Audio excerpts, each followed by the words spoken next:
Hey everyone, this is Jason. Thanks for watching. In this video, I'm going to talk about one of the things that I imagine has got to be the most confusing if you're trying to get into soccer, and that's understanding the annual schedule.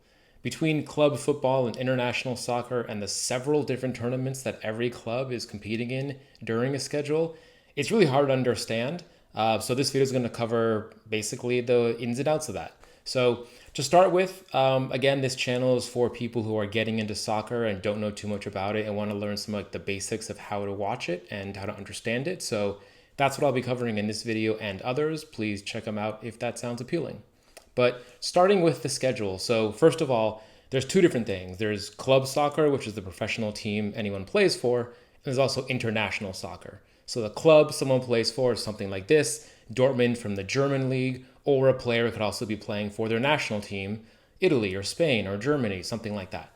So starting first of all with the soccer schedule and when do people play, they play all year long. There's no breaks at all in soccer.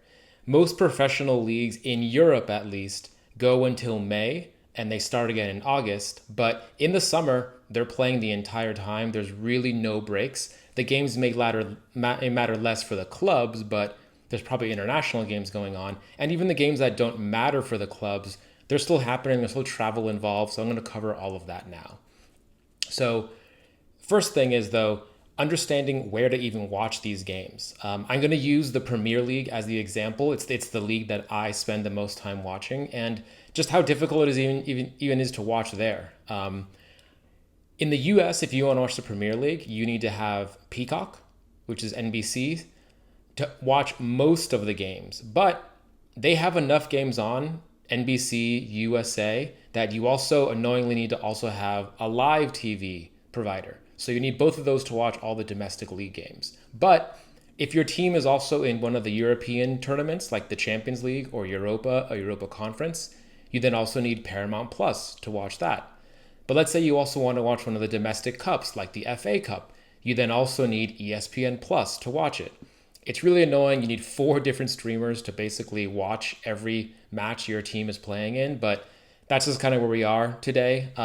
If you follow some of the other leagues, you might need less streamers, but for the Premier League, it is all 4 of those.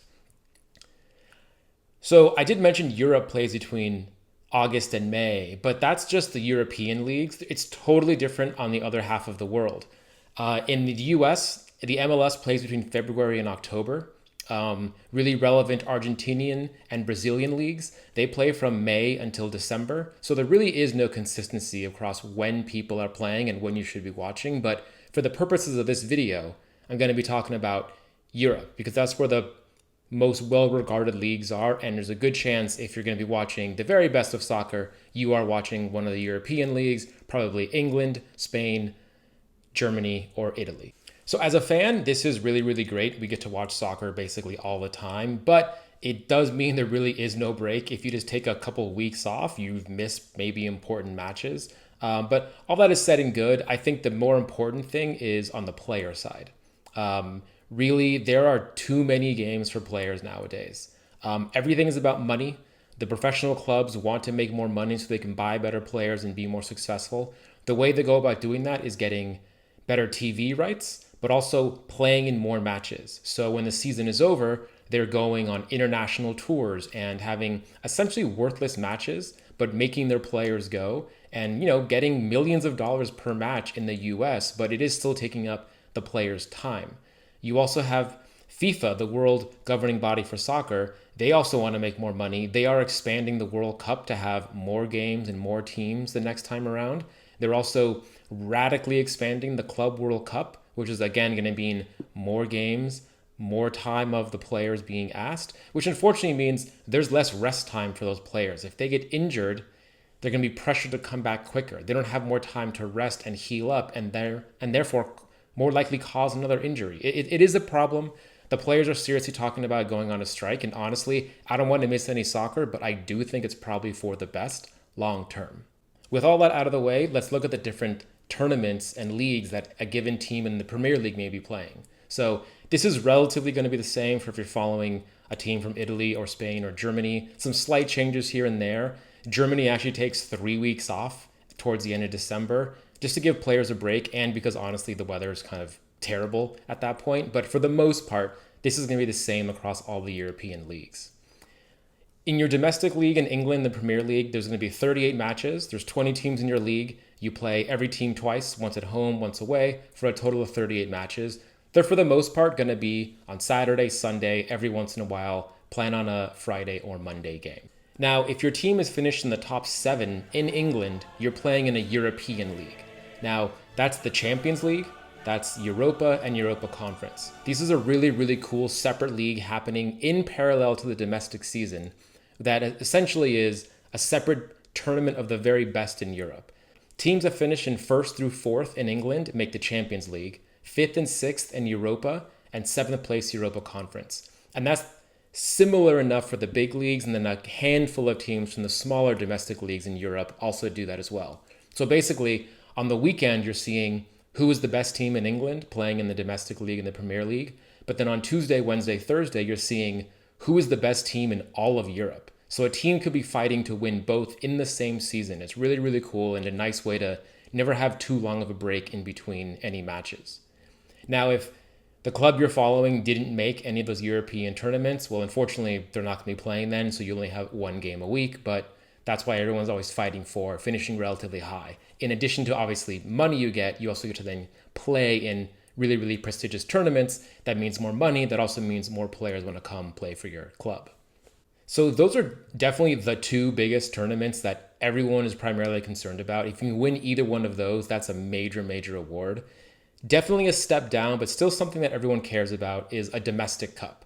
In England, it's called the FA Cup. In Spain, it's called Copa del Rey. But basically, it's really, really cool in England. Essentially, it's open to hundreds of different teams in England.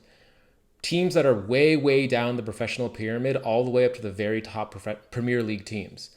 So there's tons and tons of qualifiers leading up to eventually when some of the bigger teams play, but it basically is a single elimination, gigantic knockout tournament.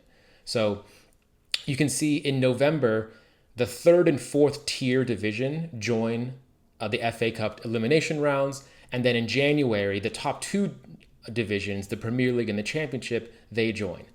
Another really, really cool thing about the FA Cup is that you have these massive, massive Premier League clubs playing against potentially really, really small minnows. So starting in January, when Premier League teams join the FA Cup, every single round is always a random draw of where you're playing and who you're playing. So there's potential for a gigantic club in the Premier League to be playing at a tiny, tiny venue that only has 1,000 people that can go there. It's a really, really cool, event for fans of that small club to, invite essentially a gigantic club.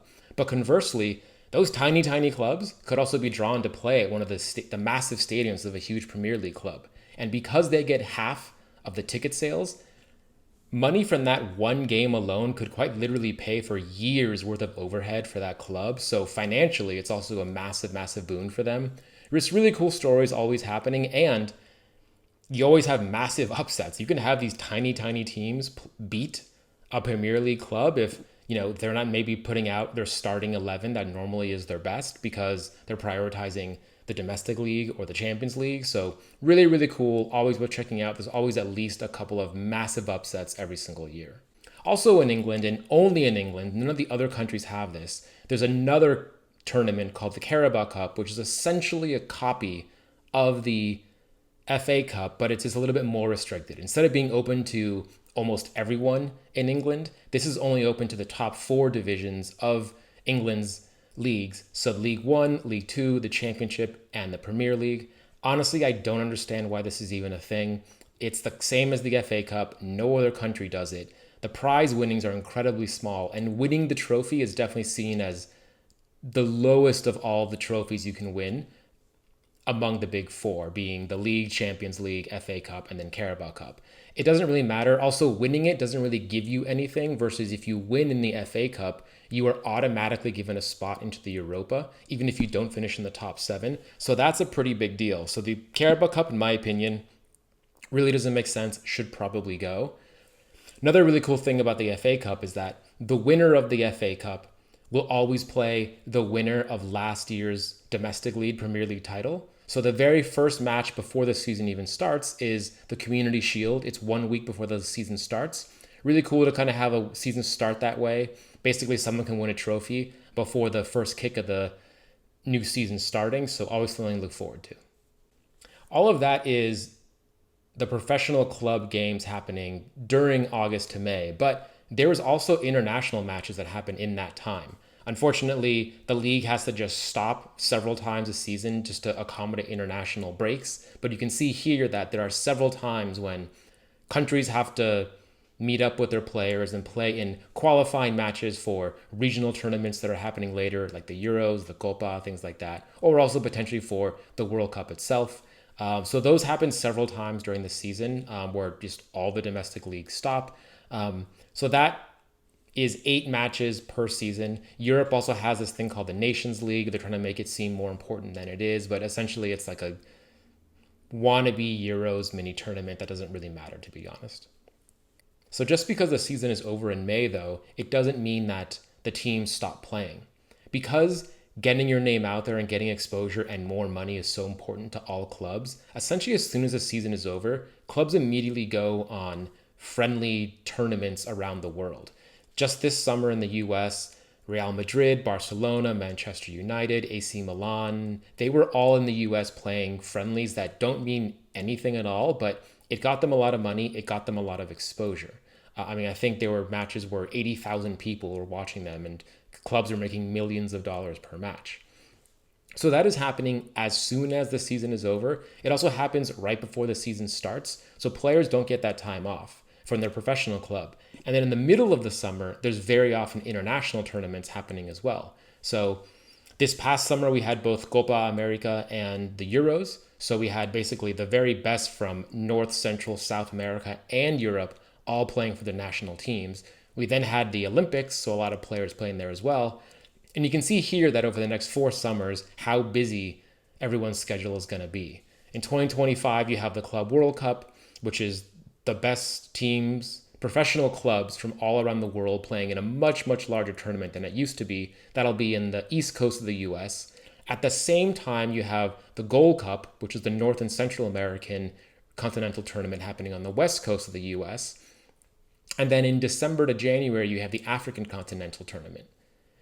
The year after that, in 2026, the US is hosting the World Cup, so countries from all over the world will be playing in that. And the year after that, you have the Asian Continental Cup in January, and then again, another Gold Cup tournament of North and Central America. And the summer after that, you have Oceania doing their continental tournament along with South America and Europe doing it again, followed once again by another Olympics. So there is just a ton of soccer all the time, and honestly, as a fan, it's great, but like I said, it's really hard to keep up, and I really, really hope this schedule and overview helps you understand all the different matches. Because it is so much, it maybe is too much for you to watch. I totally get it. I would say if you can only watch a couple of these various tournaments happening, I'm ignoring the international tournaments. That's up to you if you want to watch it. But for your club, you definitely want to watch your domestic league. So the Premier League, if you're following a British team, and then definitely one of the European tournaments. If your club is in the Champions League or Europa, a Europa conference, you're going to want to watch that. Not only because it's your team playing against the very best, but you're also seeing teams that you normally don't watch on the weekend. You're watching your British team play against the very best from Germany, Italy, Spain. And it's really, really cool to see different clubs, how they play, up-and-coming players that maybe will go to England someday. So those are the two that I definitely recommend checking out. The FA Cup and definitely the Carabao Cup, maybe not as relevant just because you can still win a trophy, but it's not your normal starting 11. And honestly, there's only so many hours in the day to watch. So I hope that helped. Hope you enjoyed it. And I'll be making another video soon. See you then.